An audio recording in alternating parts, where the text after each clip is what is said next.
So you say you're in Stoke. Have you always stayed in Yes. Stoke, or have you lived elsewhere in all your career? I have. Yeah, I've lived elsewhere. I've lived in London, and I've lived in Manchester, and I lived in Ibiza for a little while. So, yeah, been here and there. I've been one or two places. I do come back to Stoke. My studios have always been in Stoke. Right. All the things are recording. No longer it's in Stoke. It's moved to southern Spain now. It's in Sitges, where my brother is. So, but I can't get to him now either. So, but when we can, how's that it's been very weird.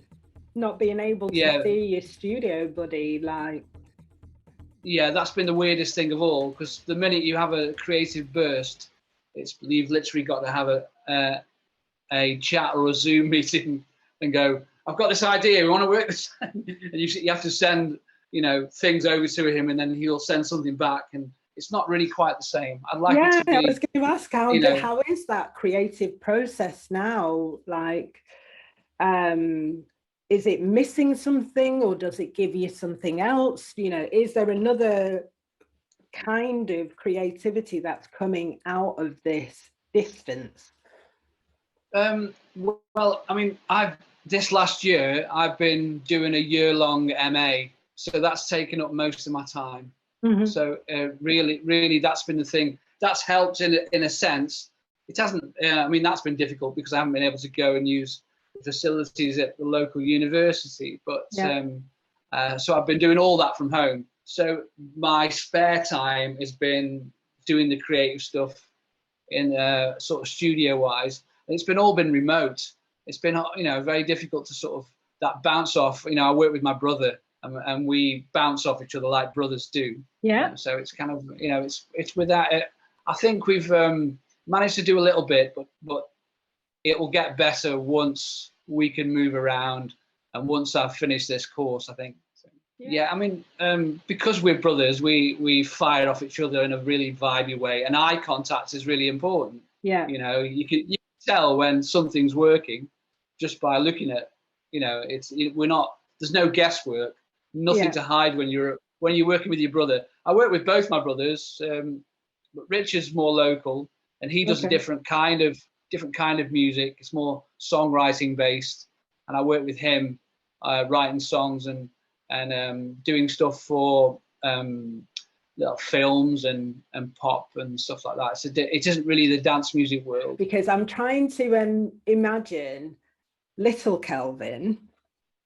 Yeah. I don't know when you started getting into music. When was that? How old were you when you started getting into music?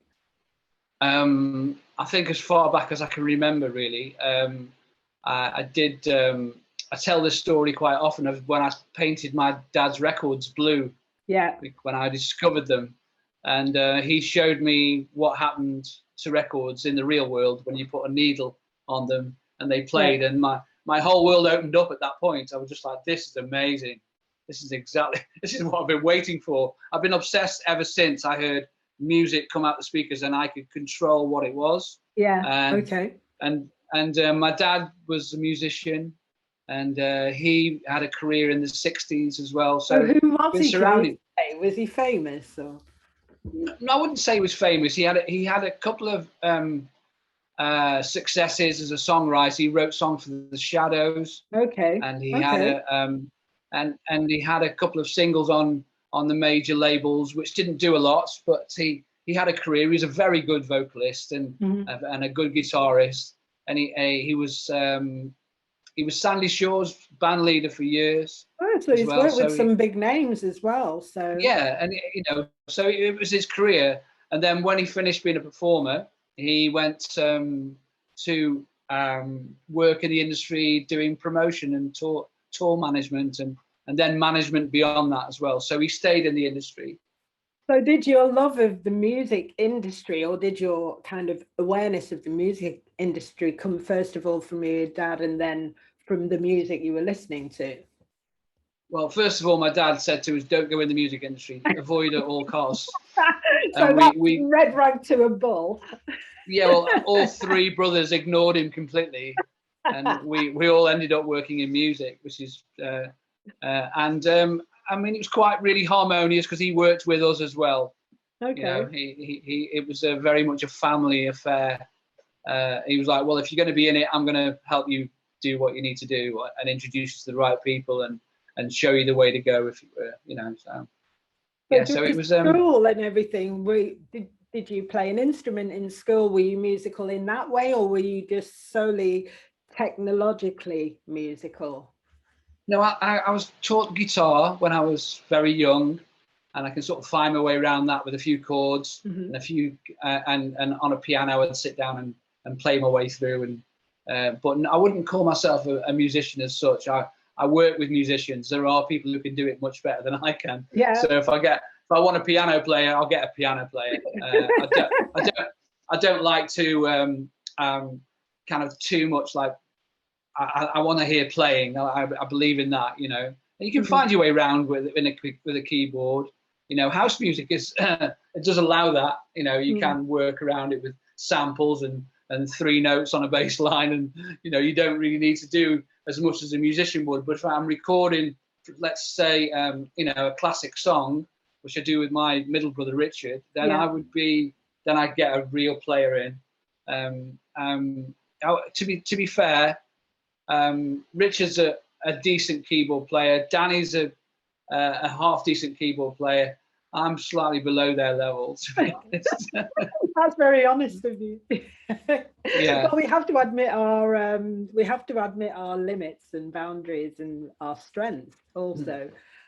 Yeah. So was there a record that pushed you onto the path of Kelvin Andrews, DJ, producer, songwriter? Is there any particular record that kind of came into your hands that really was the life-changing experience?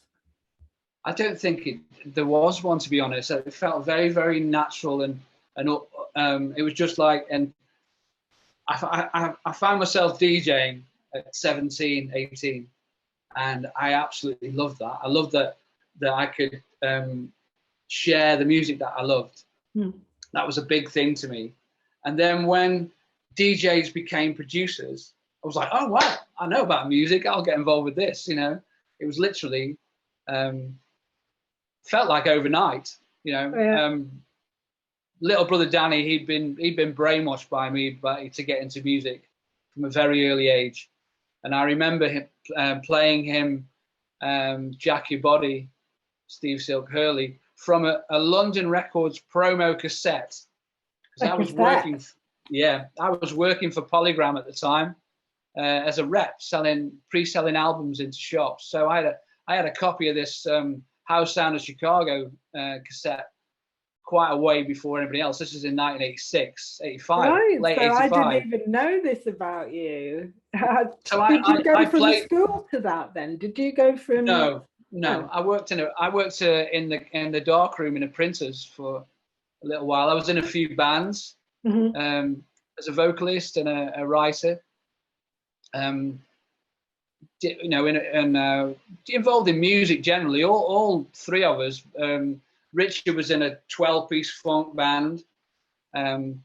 Danny was he was a break dancer. Right. Okay. With other little things, but as a DJ producer, like you said, I think that was the turning point. Yeah, fantastic. Where were you DJing at this point anyway? 86, where were you DJing?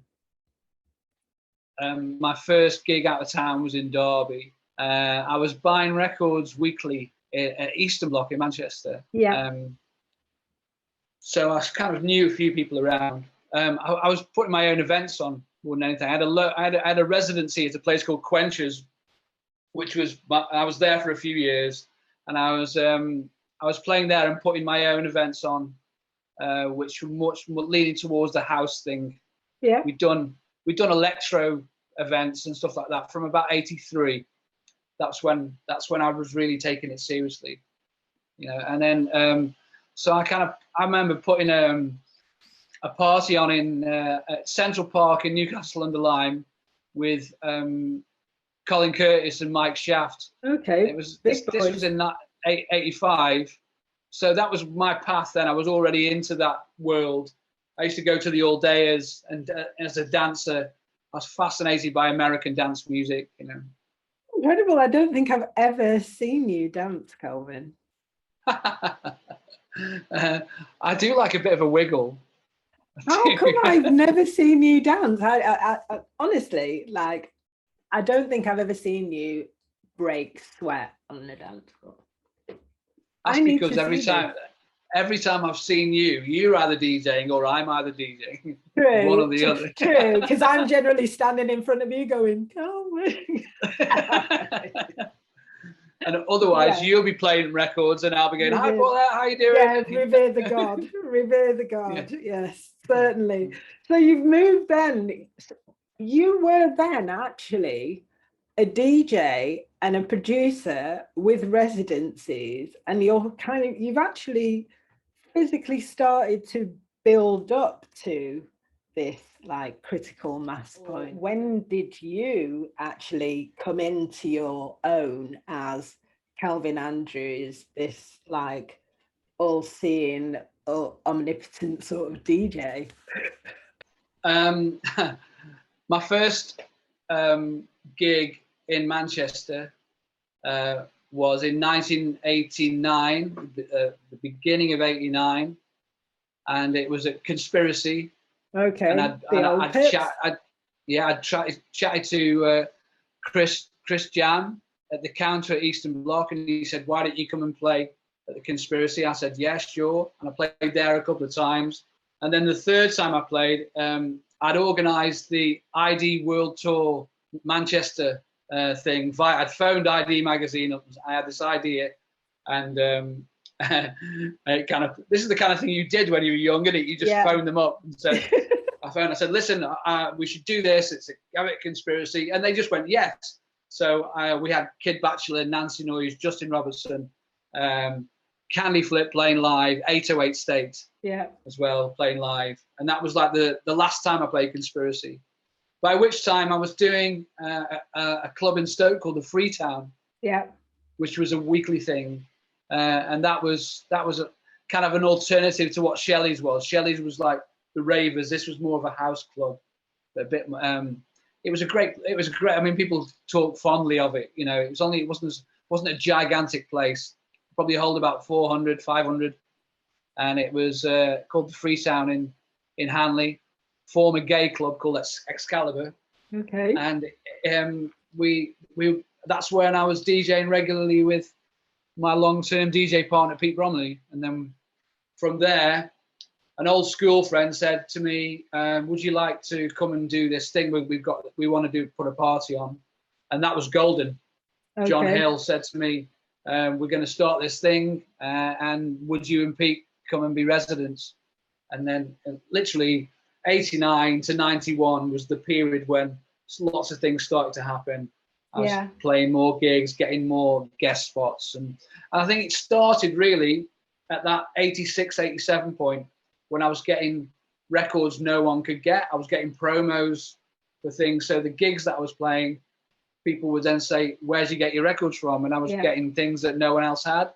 And then with the free records that I got, I was swapping up for imports as well. So I was able to amass, a hot collection quite quickly. Yeah, because everyone kind of in their DJing career, they kind of discover what their flavor is. So what was your absolute ultimate? I come from funk and disco and jazz funk. That's where my first love is. And when house happened, it felt a very natural thing. When hip hop happened, it just felt like everything was extending from just the hot records that came out, hot American, generally black records that came out. And I would, this thing I used to do at, it was called, this club was like, it was called Joel's. This was in 1988, 89. And Joel's was a short run, maybe 6 months we did it for. And we played James Brown, Future, Steps of Sonic, everything in the mix. Everything. Yeah. And so that was I actually enjoy that. I enjoy that mix of things. I like playing for a long time. I like covering all bases. This is one of the reasons why I really enjoy your sets, because you can genre hop, and you've come from that era where genre hopping was fated, accepted, encouraged. I know we've had like a year away from DJing due to the pandemic, but have you found that the opportunities to genre hop in your sets have got more or less the more you've DJ'd? Definitely more.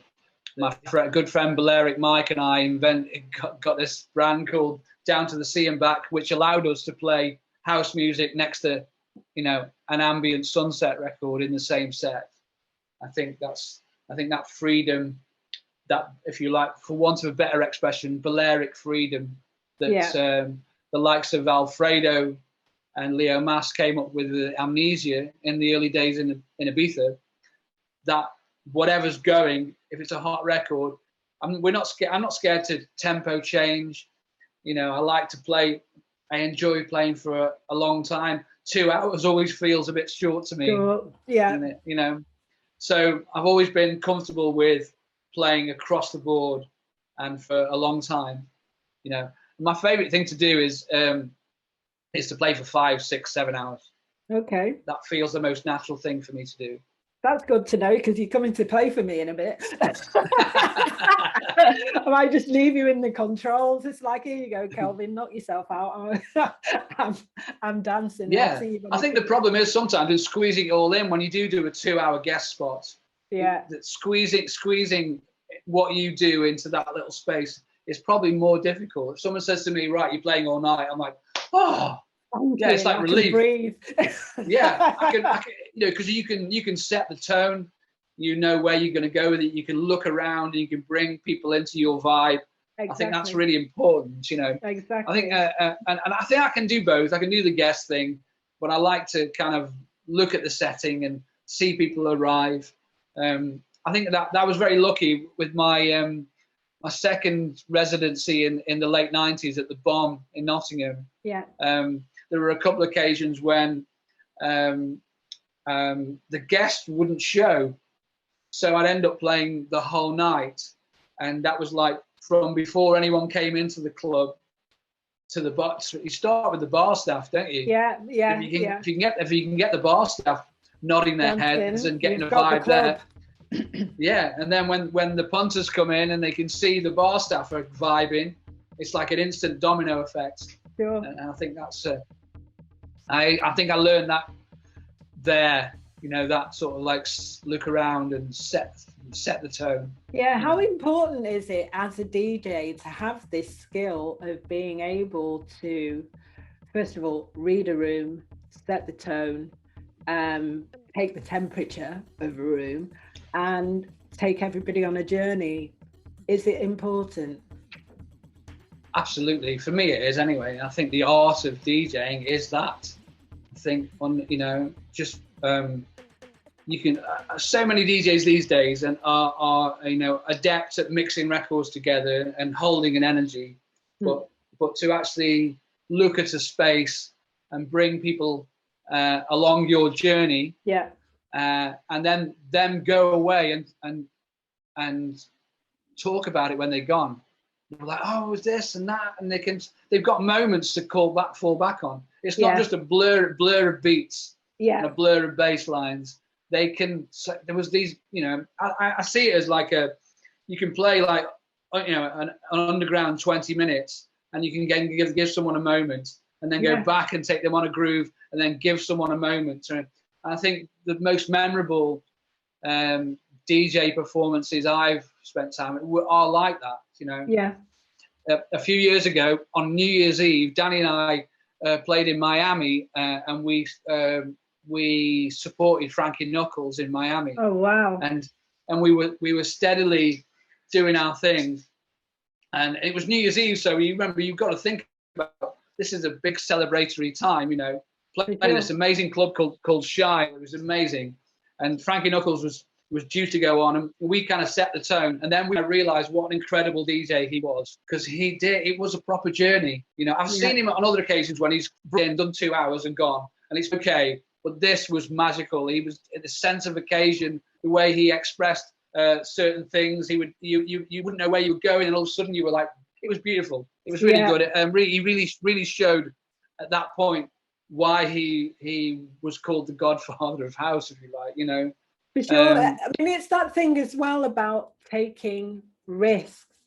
It's not, I mean, you can play the set that entertains, but there is the moment, like you say, where you'll give people something to remember, and it doesn't always necessarily have to be the obvious. It might just be that one old record that you've gone, oh, do you know what? I'm actually going to drop an Earth, Wind and Fire here, or I'm going to drop a bit of Stevie Wonder here, or I'm going to just like switch it up and play some really dark or smooth melodic down tempo techno. But it's that moment that flips people out of just the washover of music. So do you like taking risks with your set? Like I think that's where my reputation's come from taking risks. Most definitely. That to me is that kind of gunslinger approach is all my favorite DJs are like that.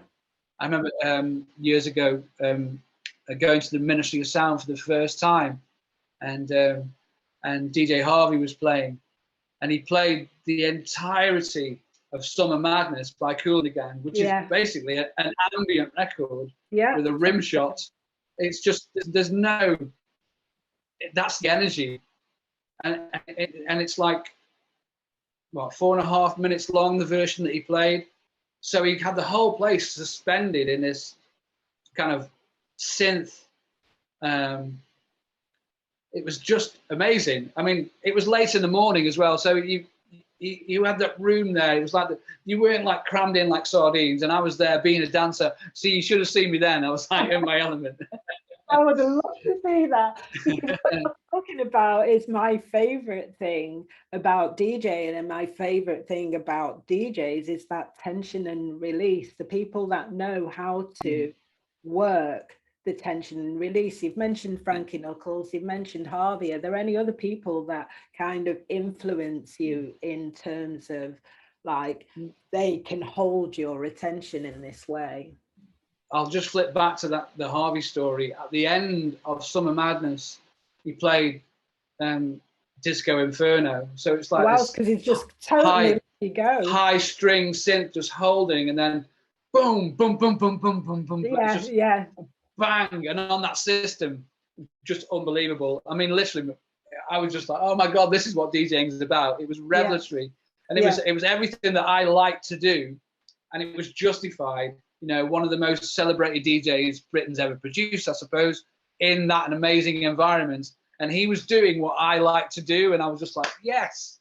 It kind of like gave me the green light to express myself in that way, and and there are many ways to do that, but yes, that's to me that's DJing. Totally. And also production as well is just knowing how to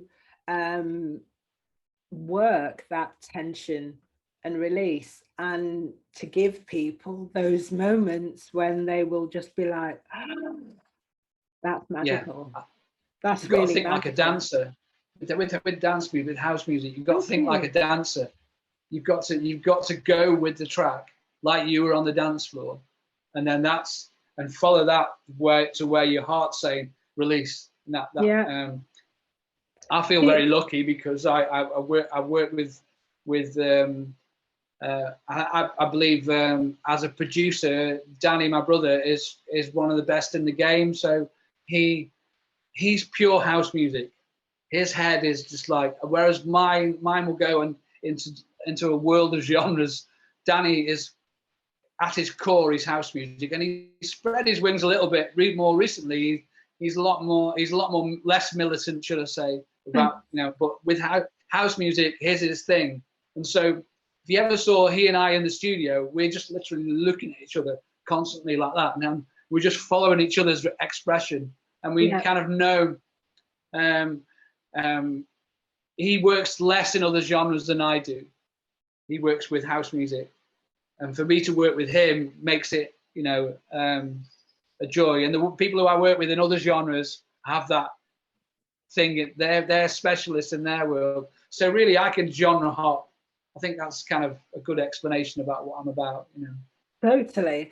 So can I talk to you a little bit about Sure Is Pure and the age of, well, it's post-rave really, Sure Is Pure, but how did that come about? And did you ever expect you would be as successful as you were then? Because you were remixing absolutely everybody. No, I mean, we had such a great run, and we were so. I'll tell you how it started. Really, I was writing single reviews for Mix Mag Update, and you delivered 5 reviews every week. I only had 4 records to review, so I sent in a review of something that didn't exist. So I had put this Sure Is Pure proper tunes EP, and I described the tracks, and because I didn't have one, I was like, I had a late copy. I don't mind admitting this now, but at the time I was like, oh my God, I need another review. What am I going to do? So I made one up, and then that following week we made the tracks and made the EP, and Sure Is Pure was born because I, on the spot, dreamed up this name, and then we copied the reviews in Mix Mag Update for the tracks. Wow. So, and then maybe a month later we had the test pressings, and there they were, and there were people searching for this track because I'd given it this glowing review. Fantastic. You know, we were cheating, but the message to the universe was fixed, wasn't it? There was no doubt about it. There was nothing wishy-washy about that. No chance. It was there.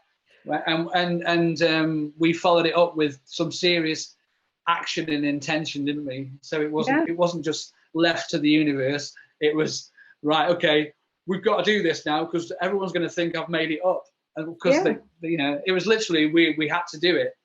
And then and the story after that was, it's mad because I had a van full of records, and none of the record shops. I remember one day being in London with my dad, and we were driving around the Soho, and people were taking 5 on sale or return, and we were like, oh, they're not going. And that weekend, Tony Humphries played it at the Ministry of Sound, and then literally overnight, record shops were ringing me up and going, how many have you got? Well, how many do you want? We'll have everything. I mean, they were buying 300 copies off me. Wow. Because Tony Humphries played it. In the shop, they didn't go for it, but because Tony Humphries played it, it made all the difference. And that's what broke us, really. And we were aiming to make a record for a New York club. And for someone like Tony Humphries to come to Britain and be the guy who broke our record for us was phenomenal. We were, you know, we were so excited. I can't even say it. If we ever looked cool at that point, it was that we were putting it on, because we were like, oh my God. It's like, we heard stories of the record being played in New York, and obviously the Ministry story. Tony Humphries was a big fan of our record. In fact, he sampled our record on a remix he did almost immediately after. God. So we spotted it. It was like the best gift ever, you know. Yeah, it was a load of lies then. Sure Is Pure. We just made stuff up.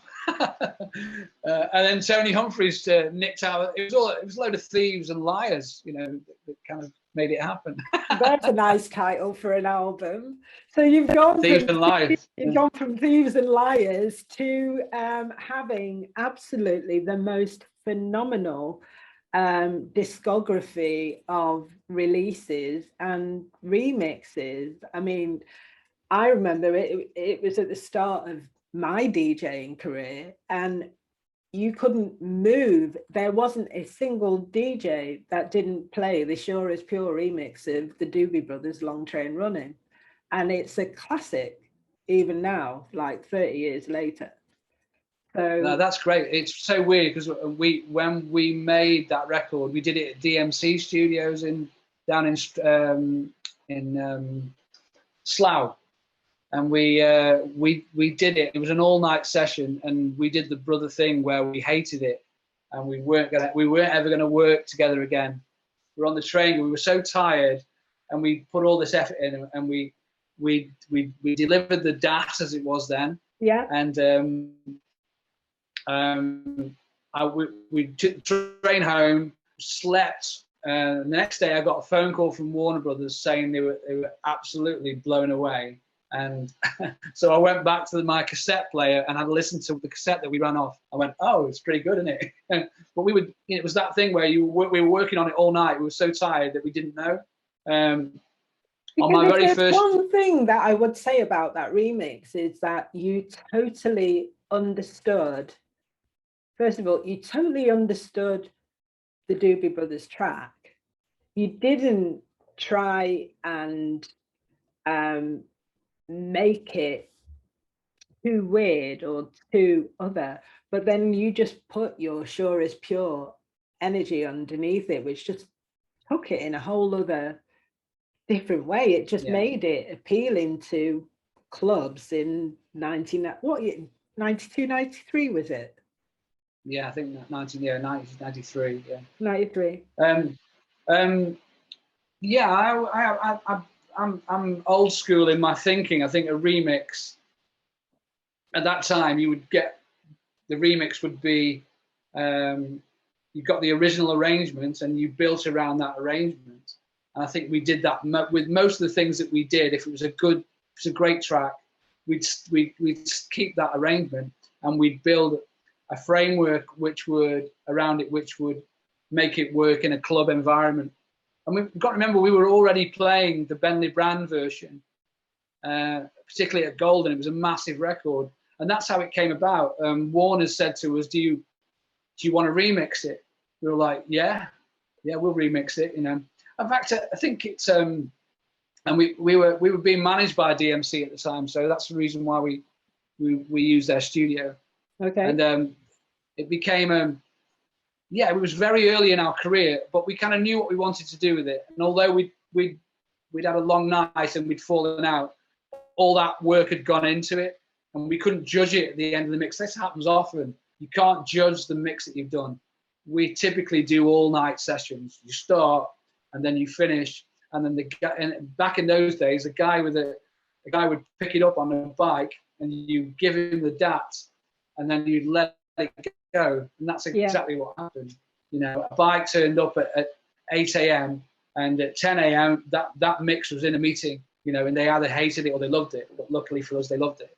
Yeah, I mean, then luckily for you, they loved quite a lot of what you did, because, I mean, how did it feel getting, like, it was Sister Sledge, We Are Family, and all of those? Well, that was amazing, really. That was a dream come true, because the Candy Flip experience for Danny in particularly was not a pleasant one. It had a hit, and then the press kind of turned on him. I think it was a very, very Danny loved house music, but he wasn't scared of other stuff. And then he made a very good job of being a good pop star. But then as soon as you were, I mean, 2 front covers of smash hits that they had, you know, it's amazing, really. And then a year later, no one would touch them with a barge pole. Yeah, maintaining that is difficult. Yeah. So Sure Is Pure came out after that. And then to be asked, I mean, Nile Rodgers is a hero of mine. The very first 12-inch single I ever heard was Dance, Dance, Dance, Yowza, Yowza, Yowza. And I was obsessed with it. I remember looking at the credits, Nile Rodgers, Bernard Edwards, Savarese. You know, all this information became my obsession. And the story about remixing We Are Family is that we got the multi-track, and when we played the tracks up on the desk, Niall's guitar wasn't there. And so we didn't have the thing that drove it along. And we were like, what are we going to do? Typically, I mean, I knew a friend of mine was a decent guitarist. He was in my brother's band, a very good rhythm guitarist. A guy called Mark Ralph, who's now a top producer in the pop world these days. But he came along and did the session for us and replayed Niall's guitar. Wow! So we've got so it. It's not actually Niall.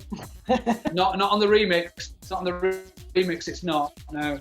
And he played it, and we made it sound like Niall's guitar, Niall's version. He knew how to replicate it, and off it went and became a hit. You know, years later, Mark Ralph was working with Nile Rodgers at Abbey Road, and he told him this story, and he was like, "Oh, he fist bumped him." You know, it was just like, oh. It's just so brilliant. He was just like, you know, because it was his hero as well, and we all got paid. You know, that was the thing.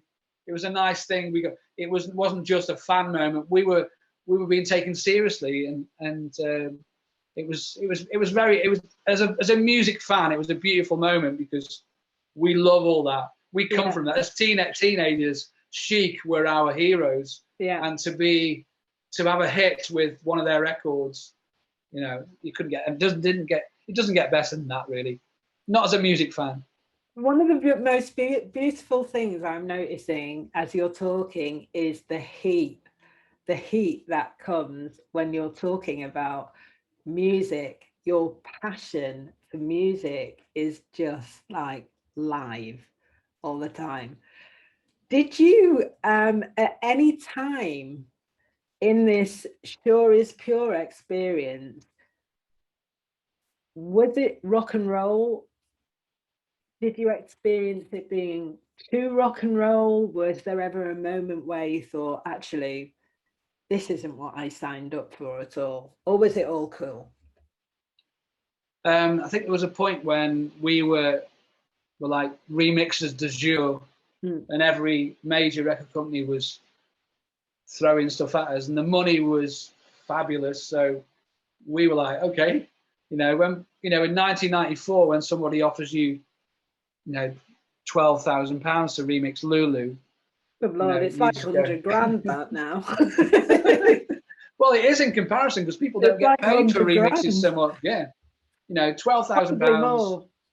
We were saying yes to too many things that we should have said no to, and I think that was our downfall. Eventually, we were doing too many. We were being less choosy, and the money was coming in, and we were able to buy things and live a life that was, you know.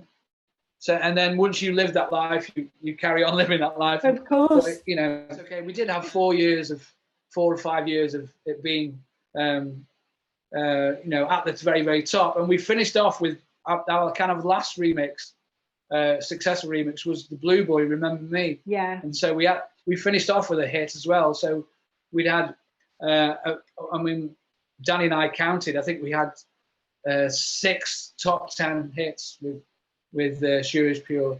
That's not bad. I mean, I think Duran had one. Sorry. No, Duran only had 9. Duran had 8. So we were. That's the way I've measured it. I mean, but you say that, and you say like 6 top 10 hits. But I also have to contextualize that in saying that we're talking about dance music. We're not talking about pop music here. We're not talking about steps. We're not talking about Bewitched. Mm-hmm. We're not talking about anything like that. This is kind of never been done before. And I think you should appreciate that your 6 top 10 hits weren't just top 10 hits. You're playing against the big boys there. Yeah, we're coming through the clubs, aren't we? Yeah. And it was a period where things did cross over. The majors were into club music, and you had that machinery to make it happen. Well, it had to be, because you're part of this story that's saying that there's a market for this. Yeah.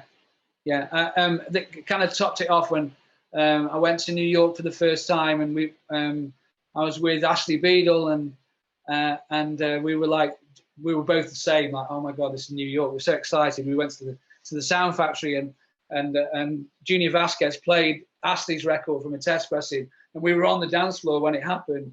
Oh, right. And that was one incredible moment. It was the Manhattan Anthem, you know, the East Village Loft Society. Yes. And we were actually on the floor when Junior played, so that was incredible. But we went to the Roxy as well with Danny Tenaglia and Johnny Vicious were residents. Oh, Johnny Vicious. Johnny Vicious came down. Yeah, Johnny Vicious came down from the booth, and he I got introduced to him, and he went down on knees and went like that in front of me. I was just like, oh my God, I'm in New York, and Long Train Running was like huge for him. It was like a massive New York record, and that was a pinch yourself moment, because New York was like it was a fantasy place. Larry Levan was, you know, it was like the goddess and altar, you know. Those early records that I got into as a teenager, it's all New York. Everything's New York. And then for someone who was at the Roxy's one of the most famous clubs in the world, and he was there. I couldn't believe it. I think I phoned Danny. I said, "You're never going to believe this." Johnny Vicious had just bowed down in front of me. Very weird. Where was the change then with Sure Is Pure? Did you fall out of love with the project, or did the project fall out of love with you? And how did you then develop? How did you maintain your career and develop something else? Well, we had an idea for a pop project called Sound 5, and that was my musician mates who had been in bands with before. And we had this idea that we'd combine that with the electronic experience that we'd had with Sure Is Pure, and we had it in our heads that we were going to make a pop record which represented that time. And so we got into songwriting mode, and we wrote. We got a record deal, and we wrote this album. And I think we set ourselves to a higher target. You know, we were looking at the Beach Boys and the Beatles and going, how can we make this work? It was very optimistic, and it didn't quite work out, you know. But after that project had imploded, Danny and I started looking at Soul Mekanik, and that was our next phase, if you like. So we were an iconic album, 1981. We do get great feedback from that record. I mean, it wasn't a commercial success, no. But we had a lot of people do tell us how much they loved that record, and you know, and we're very proud of it. It's probably one of our proudest moments. I think we did a good job, and Soul Mekanik still exists today as such. You know, we're still putting music out on Bandcamp, and we've got an idea for a new thing that we want to do, whether it will be Soul Mekanik or not. But that's lasted ever since. So yeah, Sure Is Pure was out of favour. The strange thing is that people are now asking us about Sure Is Pure again. Why didn't you do something with Sure Is Pure? So it's a bit of a strange thing. Would you resurrect it? Does it feel right, or would you rather? I think if anything, it might feel a little bit nostalgia based.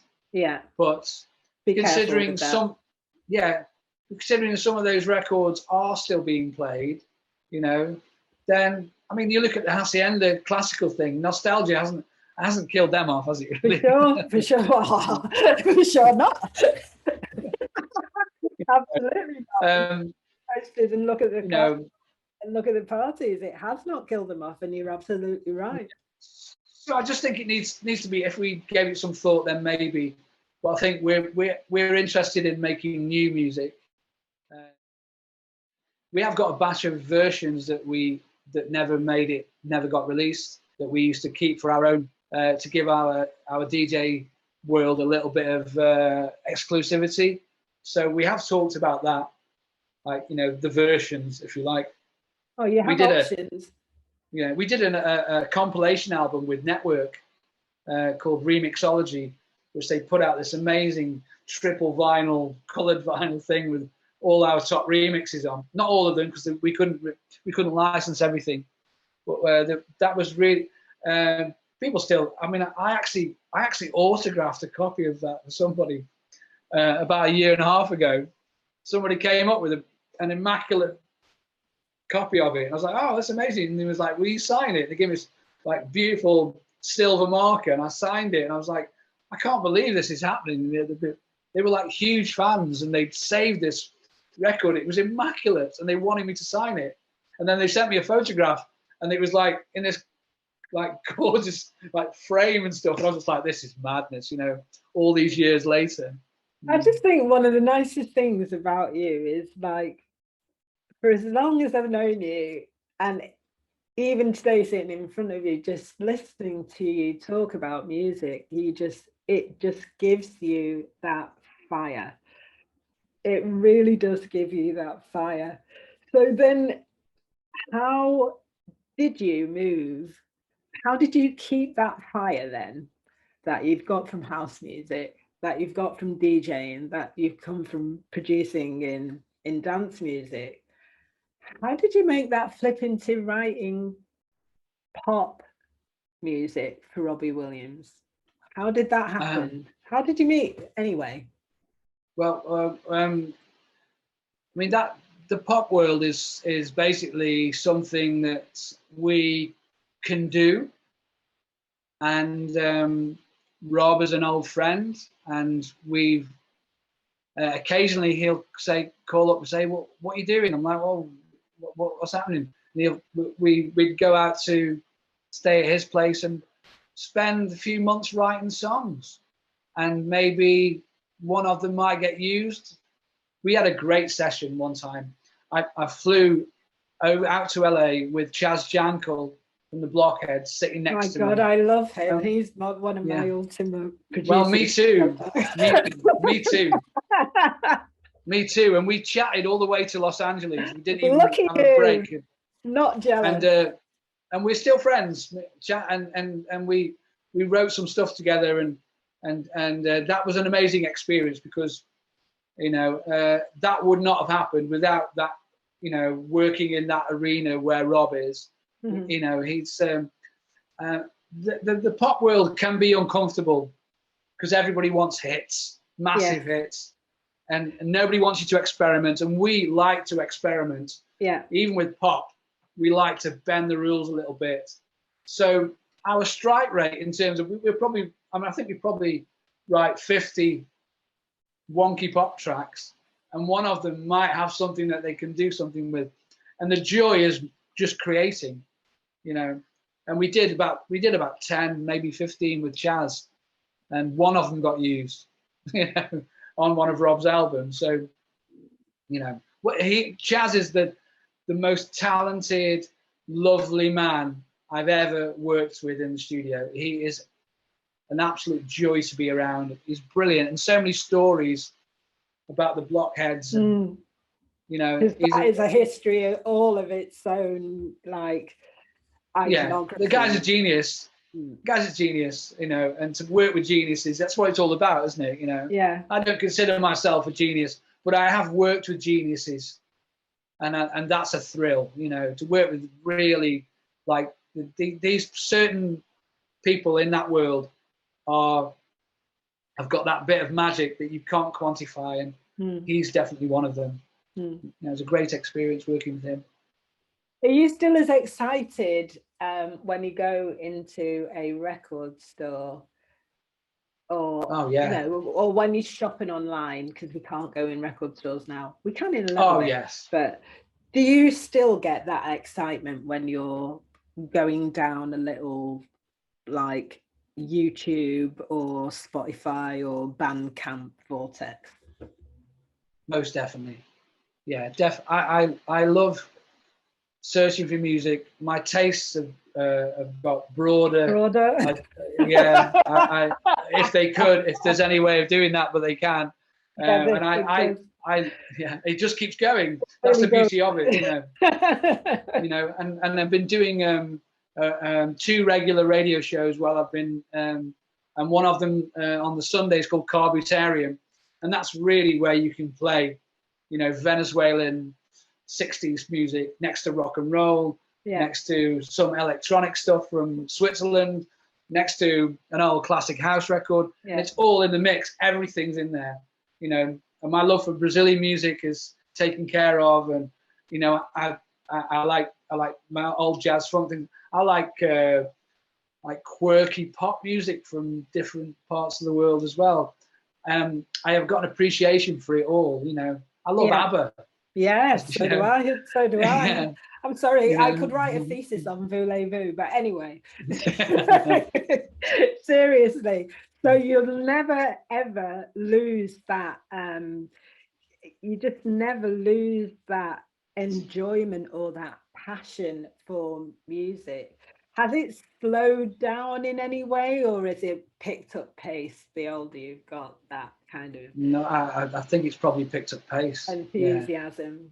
Yeah, I think I have to stop myself buying records all the time, because I'll go, okay, that's going to just sit there and look pretty, and I'm going to play that. So I'm going to buy the digital this time.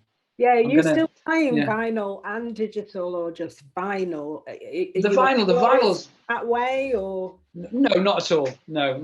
I if I need it on vinyl, I'll get it on vinyl. I'm about that hit, about that instant hit. And the beauty thing about digital is that you get that instant hit. I want to hear it. I'm not. You just explained something, because you made me actually realize that. In a way, that instant hit, which is, I am very digital, but that instant hit, it is the drug. Music is the drug. Yeah. Getting the hits more important than having a gatefold sleeve, for sure. You know, and I do understand the vinyl thing. I know I've got an impressive collection, and you know, and I do understand it, and. But it's about the hit. It's about hearing it, and it's about sharing it immediately. As soon as I can share it, it's just like, listen to this. You know, that's the drug, isn't it? You know, you go, oh my God, and the next thing is, listen to this. You know. Yeah. Listen to this, and then you're imagining in your head how that's going to sound like, and what effect that's going to have when you play it to a lot of people, and what those faces are going to be like. So have there ever been, like, what has been your absolute ultimate, oh my God, I've arrived moment? And has there ever been a moment where you would actually really, I mean, I'm going to ask about it, where you would actually really rather forget about it? It ever happened? You'd like to wipe that off your DJ memory for good, but I'm not going to let you, because I want to know. I'm going to bring it all back and trigger you. Yeah, I think the last time the thing that crops up often is that a few years ago, the Electric Elephant Festival moved to Tisno in Croatia, and I remember being in the transfer taxi going to where we were staying, and I was having an animated conversation with Luke Una, and he was like, this place, Barbarella's, you wait till you see it. He goes, it's just blowing my mind. And you know, Luke's very infectious with the way he talks about things. He has this way of, and he was just like, oh, it's like how I imagine amnesia to be in 86, 85. And I was just like, wow, you know. He goes, and the sun comes up, and I'm just like, what? You know, this place. And they'd asked me to do the sunrise the last 2 hours, and that included following Chris Duckenfield, you know. So it was a big moment playing. Chris is always like perfection when he plays, you know, and they asked me to finish off, and that experience, I mean, the atmosphere was everything my imagination wanted it to be. Right. It was wonderful. Fantastic. It was like the sun came up, every record just clicked into place. The reaction was perfect. It was magical. I remember the sun had come up, and it must have been about 5:30, finished at 6 or something, and 5:30 in the morning. And I was just like, look at this, the place is going off. And I played The Real Things, Can You Feel the Force? And Lucas never let me forget it. He came up and gave me a massive hug in the booth. He was just like, oh my God. It was just, you looked around and it was, could you feel the force? You could feel it. It was amazing. And that's obviously a record from my teenage years, you know, but it said everything to me. And I hadn't planned on playing it. I was just like, in the moment, I was like, oh my God, can you feel this? And I was like, I'm going to play it right from the top, no mixing, and just play that long intro. Yeah, and brilliant. It went because it off. Really, it's one of the intros, one of the most spectacular intros for a record. Can You Feel the Force? That 12-inch version, because it starts with the vocal, and then the effects coming in underneath it, and the keys, and little Space Invader shots, like drifting through it. And then the brass. And then the brass. And then the percussion picks up, and it's just like, oh my God, what a fantastic. I mean, I get goosebumps thinking about that moment. And for me, it was amazing.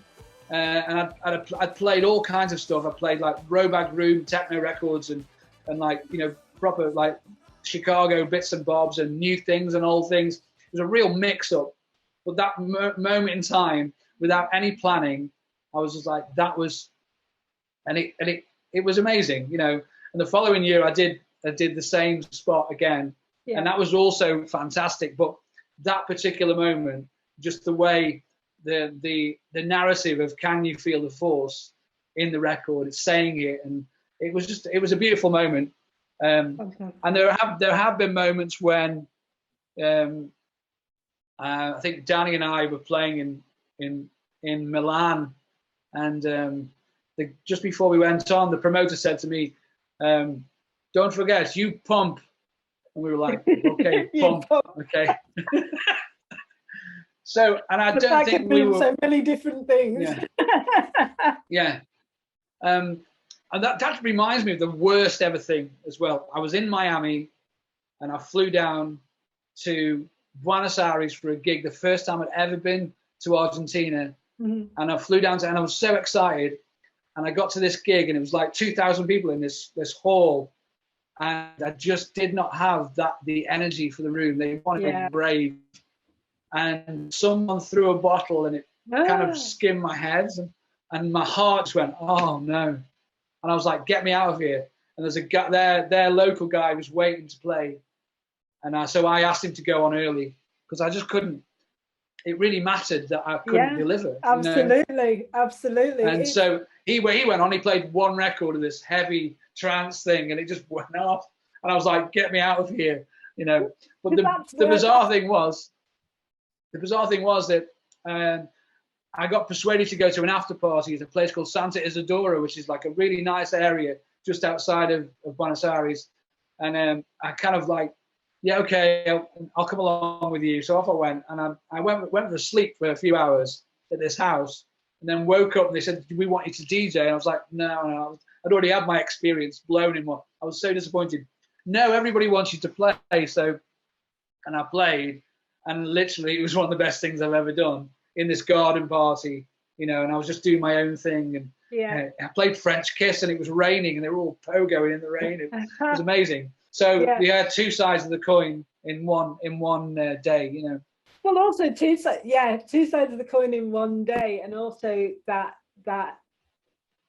one set that you can play in one place won't work, and then you can take that energy somewhere else with a different set of people and a different attitude, and it'll just be mind-blowing. And that is the thing about music, where it's really being able to use music in a way that it really does help people tap into their emotions is an incredible gift. And you have that. You actually have that by the bucket load. You really do, because you don't just play music. You select music. You've got your radio shows. You produce music. You write music, and in fact, You are music. You said the word. It's a gift. I feel so lucky to have all these opportunities to do these things and to still do it. You know, I'm 56 years of age, and I feel like I've got the same enthusiasm I had when I was 17. Yeah, exactly. When I started DJing, I can't get enough of it.